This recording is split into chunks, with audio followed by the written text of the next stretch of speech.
Estamos de volta com mais uma videoaula para o curso de Layout com CSS3 e na aula de hoje nós vamos aprender transição em rotação de 180 graus. Então para iniciar vamos aí limpar a nossa div da aula passada, com a formatação da aula passada, vamos apagar ela. Aqui no hover também nós vamos limpar, vamos dar um Ctrl S para salvar. Agora a gente vai até a div dentro do nosso body e digitamos um texto qualquer. Nesse caso eu vou digitar, sejam bem-vindos. Vamos atualizar agora o nosso navegador e observamos que o texto está sendo mostrado nele da forma que a gente digitou lá. Então agora a gente vai aqui na chamada da nossa div dentro do style e digitamos font-family, Arial, vírgula, Verdana. Para que vocês entendam, no caso da div onde eu estou chamando a font family a primeira Arial, vírgula, Verdana, significa que caso o computador onde vai ser exibido esse código não possuir a fonte Arial, ele vai buscar a segunda, que é a Verdana. Como essas duas são fontes simples, e basicamente todos os computadores possuem, não vai ter problema algum. Agora caso você decida usar uma fonte personalizada, eu aconselho que olhe a outra aula, onde eu ensino claramente como que você pode usar qualquer fonte de forma personalizada. Ou seja, você mesmo pode criar suas fontes, ou baixar uma fonte do seu interesse e instalar no seu site ou no seu sistema, para que você possa usar, sem que para isso tenha que apresentar algum problema no computador de quem vai visualizar as suas aplicações. Dito isso, eu vou aqui abaixo e vou digitar font-size, então eu vou acrescentar um valor de 24 pixels que vai ter efeito no tamanho de nossa fonte. Ponto e vírgula, dou Enter e digito font-8, bold, ponto e vírgula e dou Enter. Esse font8 ele é o comando para transformar a fonte em negrito. No caso, font8 bold. Agora aqui abaixo eu vou definir uma largura para nossa div. Eu vou digitar width, 100 pixels, ponto e vírgula e dou Enter. E agora eu vou atribuir para essa div uma altura.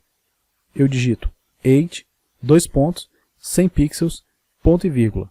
Vou aqui ao navegador, atualizo o navegador e percebo que nada aconteceu. Exatamente porque eu esqueci de dar o Ctrl S para salvar. Então é muito importante que sempre após alguma alteração feita no documento, a gente salve para que ele possa aplicar o efeito que nós digitamos no nosso style, dentro do nosso CSS, no texto ou objeto que nós chamamos.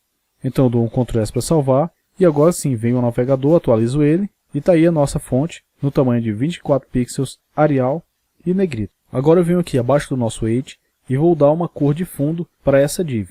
Então eu vou digitar background, head, ponto e vírgula, Ctrl S para salvar, vou dar um Enter e antes de fazer a continuação da formatação, eu venho aqui no nosso navegador, atualizo ele e a gente já pode ver aí a nossa div num tamanho de 100 pixels de altura por 100 pixels de largura na cor vermelha. E dentro dele o texto que a gente definiu no body, ou seja, sejam bem-vindos.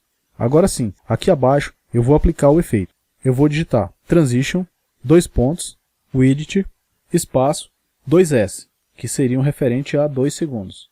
Ainda na mesma linha, eu dou uma vírgula, um espaço e agora acrescento um 8, ou seja, uma altura. Então eu vou digitar 8, espaço, 2S, ponto e vírgula, Ctrl S para salvar, atualizo o navegador e passo aqui o mouse em cima da nossa div, somente para mostrar que ainda não aconteceu nada.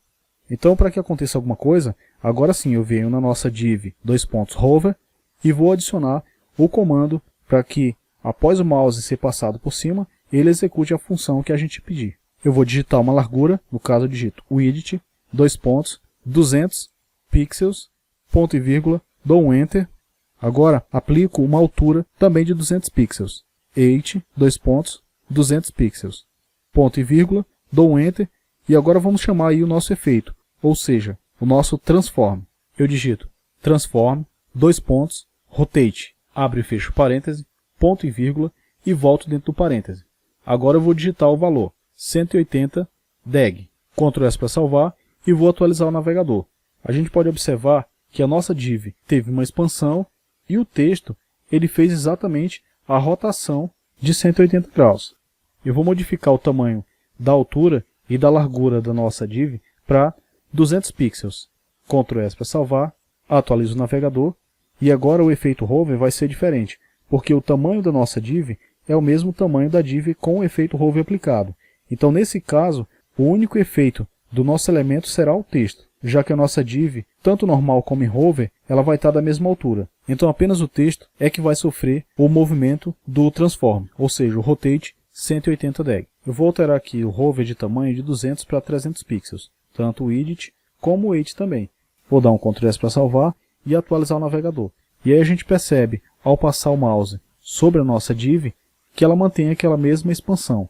Nesse caso, ela está passando de 200 para 300 pixels. Esse é um efeito bem legal que a gente pode aproveitar em nossas aplicações, e o que vai definir a importância desse efeito é a nossa criatividade. Então a aula de hoje é isso, espero que vocês tenham gostado e até a próxima.